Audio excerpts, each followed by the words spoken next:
ನಮಸ್ಕಾರ, ನಾನು ಮಂಜುನಾಥ್ ಕಮತ್. ನಾನೀಗ ಪರ್ಕಳದಲ್ಲಿದ್ದೇನೆ. 1944ರಲ್ಲಿ ಮುಳಿಮಾಡಿನ ಗುಡಿಯಾಗಿದ್ದ ಪರ್ಕಳದ ಶ್ರೀ ಮಹಾಲಿಂಗೇಶ್ವರ ಮಹಾಗಣಪತಿ ದೇವಸ್ಥಾನ ಈಗ ಹೇಗೆ ಬದಲಾಗಿದೆ ನೋಡಿ.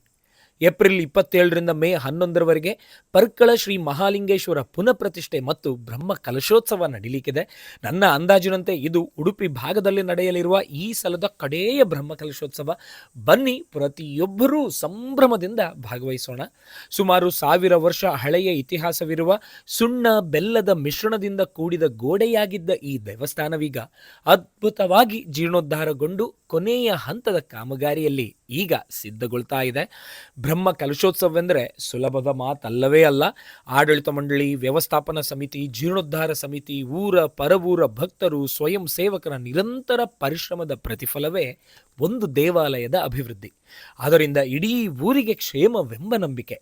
ನಿನ್ನೆಯಂತೂ ಮಕ್ಕಳು, ಮಹಿಳೆಯರು, ಪುರುಷರೆನ್ನದೆ ವಯಸ್ಸಿನ ಇತಿಮಿತಿಯೂ ಇಲ್ಲದೆ ಸೇವೆಯ ಜವಾಬ್ದಾರಿಯನ್ನು ಹಂಚಿಕೊಂಡು ಕರ ಸೇವೆಯಲ್ಲೂ ತೊಡಗಿಕೊಂಡು ಮುಂದೆ ನಡೆಯಲಿರುವ ಊರ ಹಬ್ಬಕ್ಕೆ ಸಿದ್ಧವಾಗುತ್ತಿದ್ದ ರೀತಿ ನಿಜಕ್ಕೂ ಬೆರಗಿನದು. ಬನ್ನಿ ಉಡುಪಿಗೆ, ಉಡುಪಿಯ ಪರ್ಕಳಕ್ಕೆ, ಪರ್ಕಳದ ಶ್ರೀ ಮಹಾಲಿಂಗೇಶ್ವರ ದೇವಸ್ಥಾನದ ಪುನಃ ಪ್ರತಿಷ್ಠೆ ಮತ್ತು ಬ್ರಹ್ಮ ಕಲಶೋತ್ಸವಕ್ಕೆ.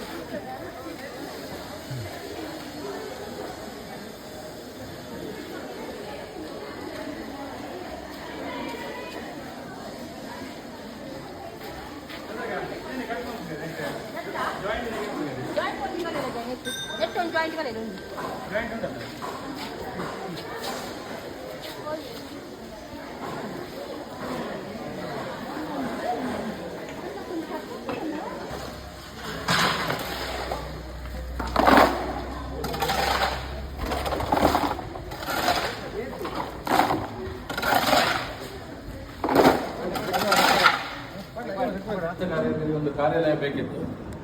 ಇವತ್ತು ಆ ಕಾರ್ಯಾಲಯದ ಉದ್ಘಾಟನೆಯನ್ನ ಮಾಡಲಿಕ್ಕಿದ್ದಾರೆ. ನಮ್ಮ ಜೀರ್ಣೋದ್ಧಾರ ಸಮಿತಿಯ ಅಧ್ಯಕ್ಷರಾದಂಥ ಜಯರಾಜ್ ಹೆಗ್ಡೆ ಅವರು ಹಾಗೂ ವ್ಯವಸ್ಥಾಪನಾ ಸಮಿತಿ ಅಧ್ಯಕ್ಷರಾದಂಥ ಶ್ರೀನಿವಾಸ ಉಪಾಧ್ಯಾಯ, ಕಾರ್ಯಾಧ್ಯಕ್ಷರಾದಂಥ ದಿನಕರ್ ಶೆಟ್ಟಿ ಹೆರ್ಗ, ಕೋಶಾಧಿಕಾರಿಯಾದಂಥ ಸುಮಿತ್ರಾ ನಾಯ್ಕ್, ಈ ಕಾರ್ಯಾಲಯದ ಸಂಚಾಲಕರಾದಂಥ ಕೆ ಭಾಸ್ಕರ್ ದೇವಡಿಗ, ಉಪ ಸಂಚಾಲಕರಾದಂಥ ಪೂರ್ಣಿಮಾ ಪ್ರಭು ಹಾಗೂ ಸಮಸ್ತ ಶ್ರೀ ದೇವರ ಭಕ್ತಾಭಿಮಾನಿಗಳು. ಹರ ಹರ ಮಹಾದೇವ್, ಹರ ಹರ ಮಹಾದೇವ್. ಓಂ ನಮಃ ಶಿವಾಯ.